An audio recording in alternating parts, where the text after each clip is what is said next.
Hey there, Heather Boyd Wire here, and today we're going to learn how to flatten wire with a pasta maker. So to make the flatten wire, we're going to use a pasta maker, and I have 1.5 millimeter aluminum wire. I'll link up where you could buy that wire in the description. So here's the bookmark that I made in the wire art course where I used the pasta maker to flatten it, and what I did was I formed the bookmark. And because there's overlapping areas, I couldn't flatten that part, so I just stuck it in and flattened the part that goes in the book. So if you're interested in the course, I'll link it up below. So for a simple spiral design, I'm just going to get the 1.5 millimeter wire and just put it on my ring cone and just wind it around. So we're going to go around a few times.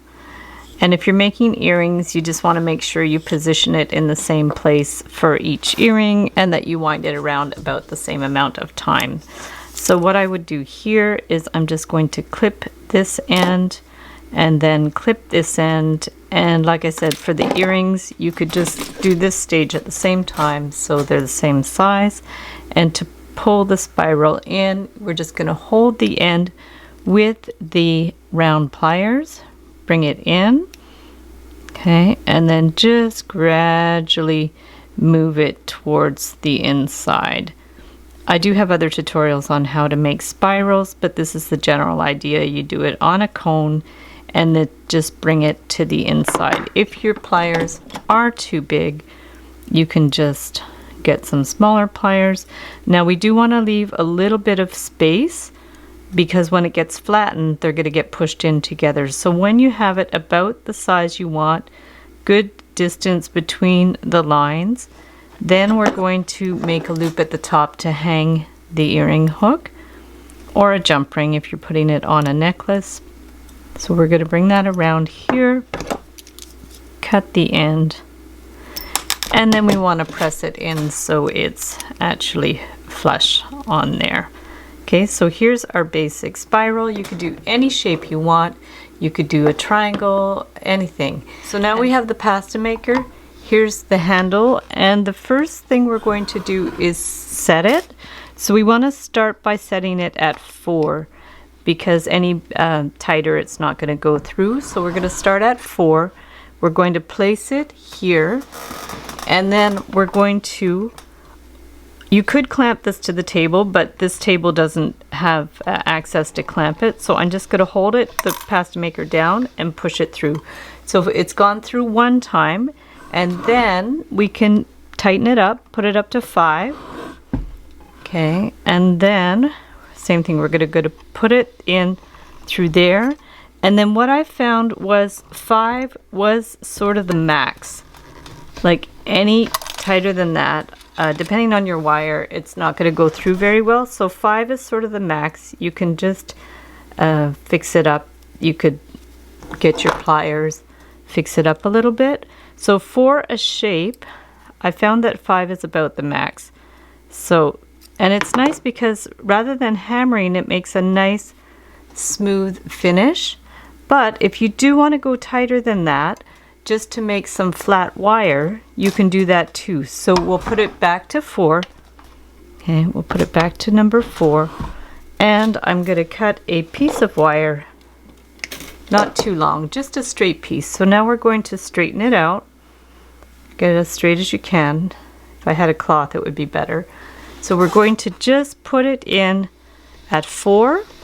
Okay, we're going to go in at 4. Okay, put it back to 5,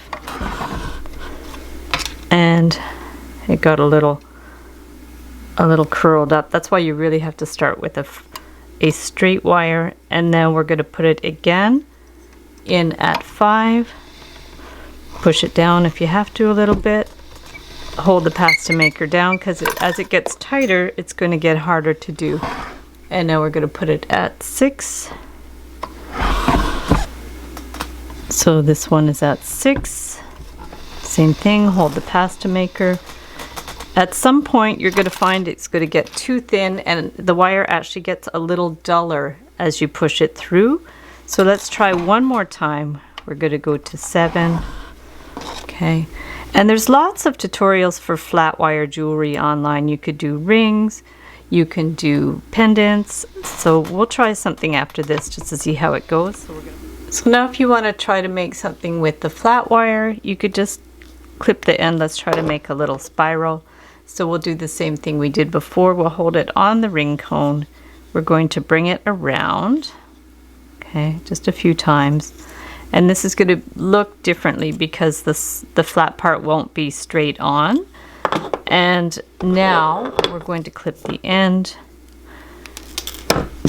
And then we can get our round pliers. Pull in the end. Just be gentle with it because you could definitely scratch it. Once it's flattened, it might be a little more fragile. So there we go. We have our little spiral started. Okay, and we can just bring it in a little bit. And sometimes it's actually easier to bring it in with your fingers rather than using the pliers. Okay, and then you won't damage it so much either.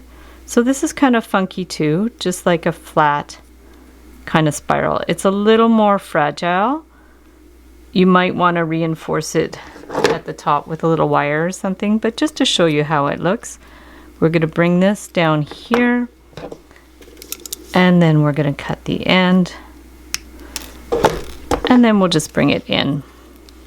And then I'll show you the difference. So we have this one that's flat that way. And then this one that's flat that way. So thanks so much for watching the video. Give it a big thumbs up if you liked it. Be sure to subscribe to my channel for lots more DIY wire art and jewelry making videos. Hit the notification bell to be notified when I go live and when I post new videos.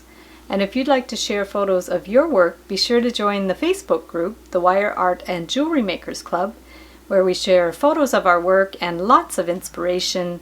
And if you'd like to check out our wire work on Etsy, my husband and I specialize in custom wedding cake toppers and custom jewelry, all out of wire, so you can check out the shop. I'll link it up below. If you'd like to join my mailing list, you can sign up below, and I have a little free ebook that also shares all my favorite tools and my materials, wires and beads, etc. So thanks for watching, and we'll see you the next time.